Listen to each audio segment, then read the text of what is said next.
Viidiyoo kana argitan jechuudha maal jechaa jira afaan oromootiin dubbatee jira waan ta'eef ani yaada irratti kennadha malee irraallee hin dubbadhu maaliif jennaani intaloon jaartiin Muktaarii lammaffaa suni mucaa caaltuudha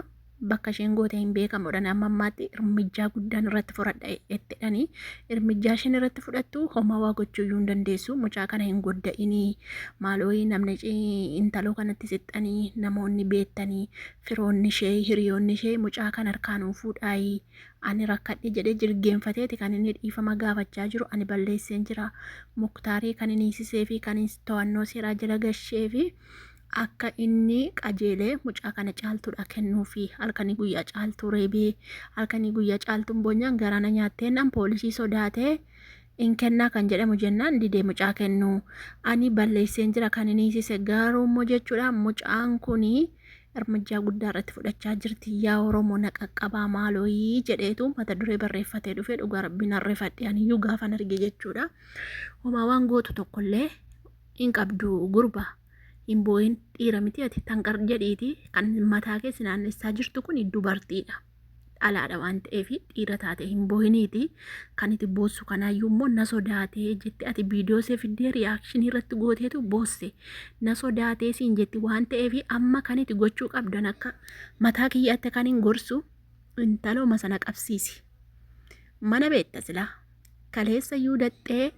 Muktaariin fuusisiifte achii dheengadda iyyuu daxxee Muktaariin fuusisiifte miti hin beekta mana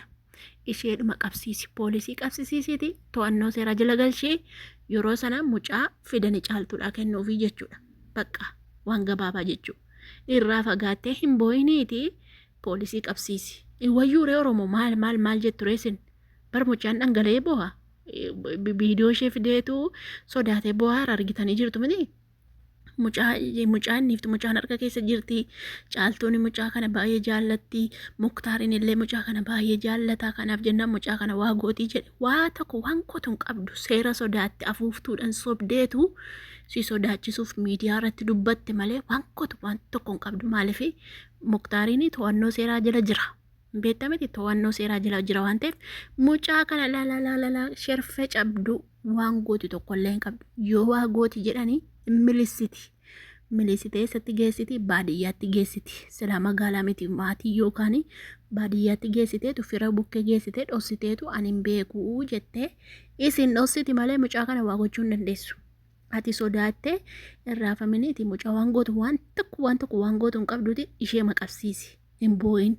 dhugaa rabbii hin booyin sii gammaddi kanitu boossu immoo hin sodaatti jette Muktaarii qabsiisuun keessi gaarii goote maaliif jennaani hin sirratee ba'a. Sirrateetu qajeelee ba'a gorsanii gadhiisu isaanu abbaa manaa fi haadha manaa gidduutti waan ta'eef walii kaa'ee gargar ba'aa hin jedhaniin isaan gorsaniitu deebisu kanaafuu jennaani hin booyiniiti seeraan qabsiisi otuu seerri jiru bossaa Muktaariyyuu qabsiiste miti intaloon kun attamsi dadhabsiifte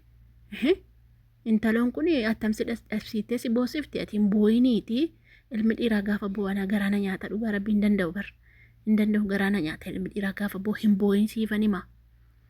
hin booyiniiti ishee qabsiisiiti mana hidhaa galchi dhugaamsiin jedhe qabsiiti mana hidhaa galchi yeroo sana mucaan fiddi maa mucaa ishee wajjin jirti miti ati adaxxee hubattee ergii Muktaarii qabsiifte mana isheetti deebiteetta adaxxeen ilaalle ati adaxxeen hubanne mucaan isheen amma silkiifaa sitti dawwalte si doorsisuu dandeessi mucaa akkanan godhaa mucaa nan miidhaa nan godda'a yoon akkanan godhin annamaa miti jettee si asfaraarraati garuu waa tokko gochuu hin dandeessu maaliif jennaani Muktaarii irreen jaallatti mucaa jibbituyyuu jechuudha Muktaariin jaallatti Muktaarii jecha waa tokko hin gootu dhugaa waa tokko hin gootala maal intalli dadhabsiiftuun akkasii mee warroonni itti sixxan dhugumattuu akka inni jedhe mee amaluma qabeessaan utuu inni qabsiiseen utuma inni hin qabsiisin iyyuu mee warroonni itti sixxan amalaan itti siqaati hirkaa fuudhaa rakkoo isaan mucaa dhawwataniif maali amma immoo Muktaaroo hidhamee namni mucaa kana eeguun jiru kan maal ta'eefitu mucaa harkaa fuudhanii dhawwatan ani kan hin jedhu gara gabaabaa dhugaa rabbii hiisisuudha isin maal jette Oromoo dhugaa rabbii hiisisuu wayyuu maal amma gabbee taa'ee boo'u qabee poolisiin warruma kaleessa dheengaddaa jiraa fuudhee dhaqee gixxiim godheen qabsiisu mucaa mana keessatti dhiise silaa mana jirtu amma gabbaate dhaka waan mucaan kophaa ishee deemtu maal godha mucaa haadharraa milissee mucaa haadha dhossee maal godha Muktaariin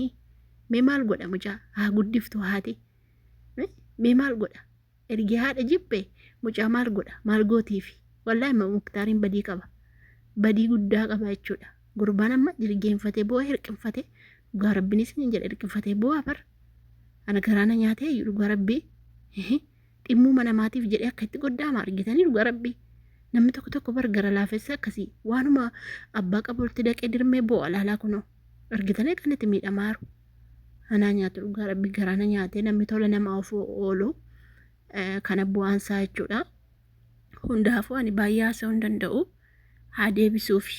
mucaa dhaqanii fuudhanii ishee immoo haa qabsiisan. Kanuma barbaadaan dhugaa rabbii. Maali kun intalli darbatamtuun akkasii?